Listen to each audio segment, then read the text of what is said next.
পর স্বাগত। রাজ্য জুড়ে চলছে নির্বাচনী আবহ, যার জন্য প্রতিনিয়ত দেখা যাচ্ছে পুলিশ সজাগ দৃষ্টি রেখে বিভিন্ন নাকা চেকিং এ তল্লাশি চালাচ্ছে।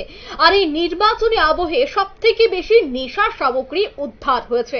আবারও খবর যে গতকাল রাতে ত্রিপুরা বিশ্ববিদ্যালয়ের সামনে থেকে ঝুটন মিয়া নামে এক যুবককে ব্রাউন সুগার সহ আটক করে আমতলী থানার পুলিশ, এবং আজ তাকে কোর্টে তোলা হবে বলে জানাচ্ছেন আমতলী থানার ওসি রঞ্জিত দেবনাথ। ওই ব্রাউন সুগারগুলির বাজার মূল্য আনুমানিক 1,20,000 টাকা হবে বলে জানাচ্ছেন পুলিশ আধিকারিকরা। কি বলছেন তারা শোনাবো।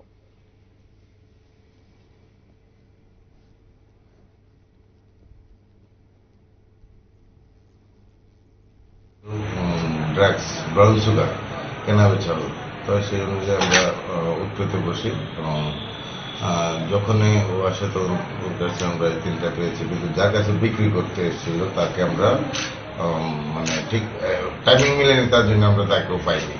তো তাকে আজকে আমরা রিমান্ডে আনছি। রিমান্ডে এনে জিজ্ঞাসাবাদ করে তার কাছে বিক্রি করার জন্য এসে আমরা তাদেরকে আজকে অ্যারেস্ট করার চেষ্টা করব। ওর সাথে কি আর অন্য কেউ জড়িত আছে বলে আপনাদের মনে হয়? হ্যাঁ, যে মানে কেনার জন্য এসেছিল তো তার সাথে জড়িত থাকবেই, তার জন্য আমরা তাকে আজকে রিমান্ডে আনছি। ওর কাছ থেকে আর কিছু পাওয়া গেছে?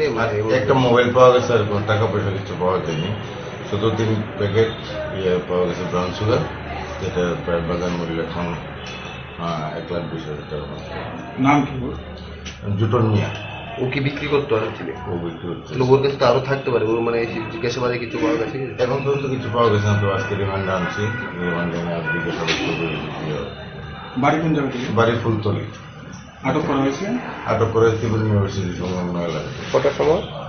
রাত্র 10:30 9:30। কতদিন ধরে এই ব্যবসার সাথে জড়িত?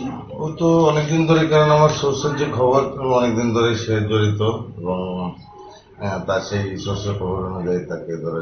বাকিটা আমাদের ইনভেস্টিগেশনে তাকে রিমান্ড আনার পরে আমরা আশা করি পেয়ে যাবো।